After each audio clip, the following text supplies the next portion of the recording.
Hello there. Today I'm taking a look at a New Zealand Pinot Noir. The wine in question is Kumeu River's Hunting Hill Pinot Noir. It's the 2020 vintage of this.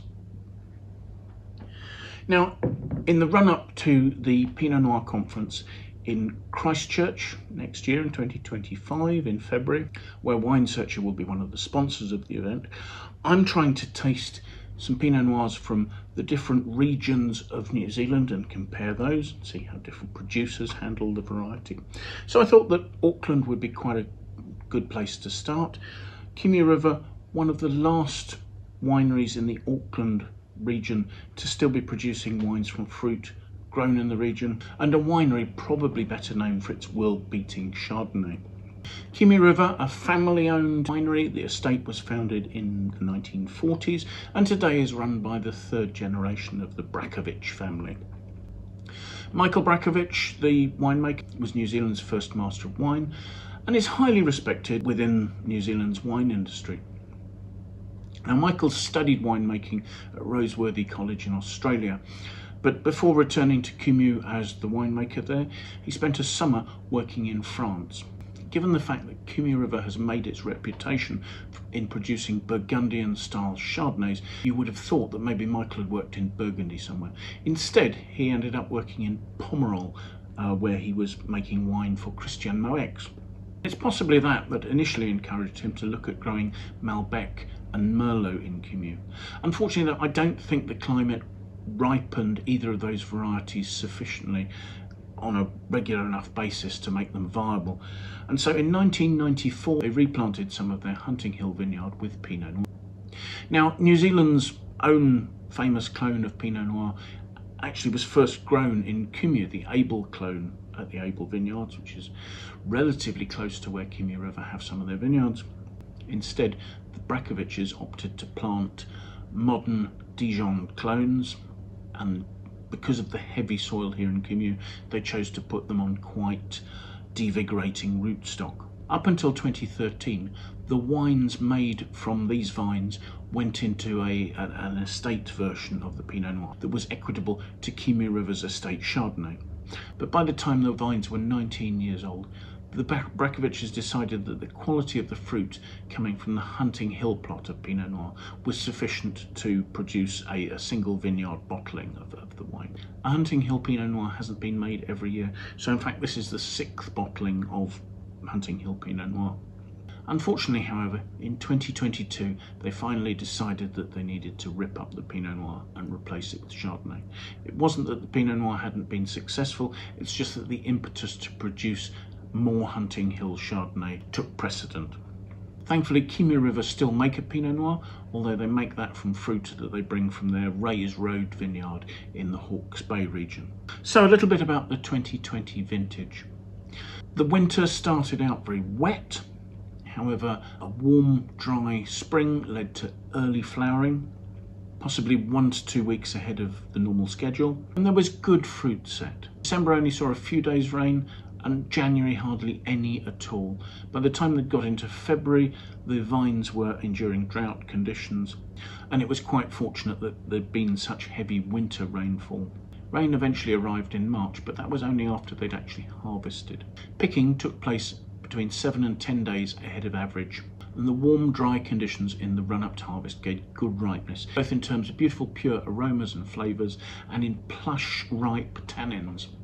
All the fruit was hand-picked, it was in beautiful condition, it was destemmed, and fermentation was allowed to commence using the indigenous yeasts that were either already operating in the winery or had made their way into the winery on the fruit from the vineyard. Fermentation went on, I assume, in tank. There was a 2 to 3 week cuvation with the skins remaining in the fermentation. There was a thrice daily remontage or pigeage, so to ensure that the skins were kept wet and were pushed back into the fermenting liquid. They either pumped juice back over the top of the cap of skins or pushed the cap back down into the vats.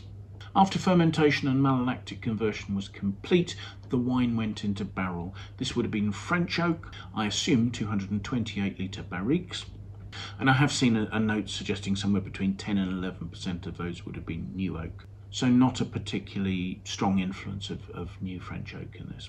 and the wine aged in barrel for 11 months. So let's have a look at it, shall we? First thing I'd say is that it's quite a dark, almost sort of blackish ruby, but it's not very deep. I can see the stem of the glass very clearly through that. Swirling it, the wine is labelled as having 14% alcohol and quite readily throws some tears on the side of the glass there, but I don't think it's a hugely viscous wine there. So let's see what we make of the aromas, shall we?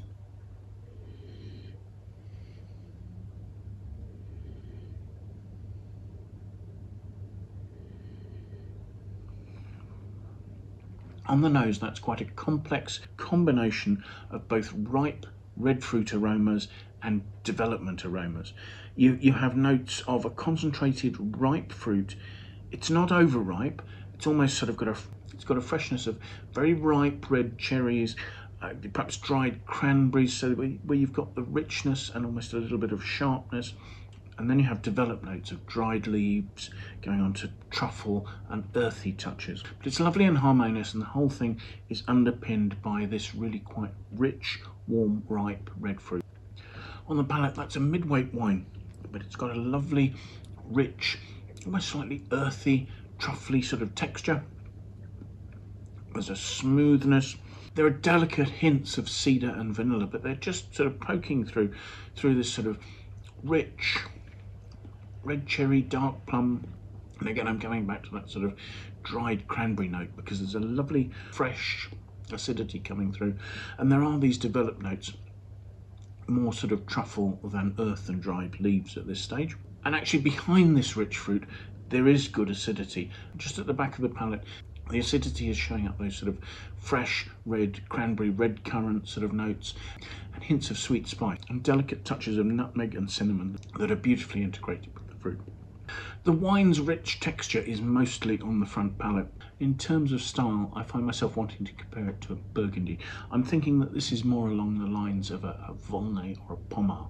It has more weight and richness than you'd get from a red Chateau, but it doesn't quite have the fullness or breadth of a wine from further north in the Côte de Nuits. I'm perhaps wrong to be trying to see this in a Burgundy context, but that is where my thought processes are leading me in terms of the style. So I looked at the Wine Searcher aggregated critics score for this wine, and it scores 91 out of 100. I can't help feeling it's just a little hard done by that score. I think this is a wine that shows some lovely, classic, developed Pinot Noir character. I think it's a wine whose intensity, structure and good acidity should enable it to age for at least another 5 or 6 years, probably longer. I think it's a wine whose texture and acidity would make it a beautiful pairing for rich game meat dishes and things like that. It's not a wine that's showing lashings of primary fruit. It's a wine that is going to develop and show increasing complexity. It's beautifully harmonious, and clearly has the ability to age at least for the midterm. I, for one, was sorry to hear that the vine for this wine are no longer there. So thank you very much for joining us. I do hope you've enjoyed the tasting. If you've found it interesting, if you've enjoyed it, do please press the like button. If you'd like to watch more of these videos, do please feel free to subscribe to our channel.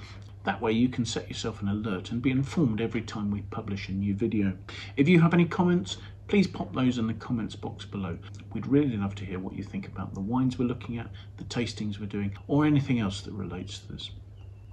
If you have any friends you think might like to watch the video, do please feel free to pass it on to them. We'd really appreciate it. I will leave a link in the comments below to the Wine Searcher webpage for this vintage of this wine, so that you can see where it's available, what its pricing is, and you can see other details via the tabs on that page about the producer, about the region, about the grape variety, some of the winemaking notes, what the critics have had to say, what scores they've given, reviews from other users. We have awards there. You can see the wine's price history, and you can compare it to other vintages of the same wine. So hopefully we've managed to get together as much information as you could possibly want about this wine.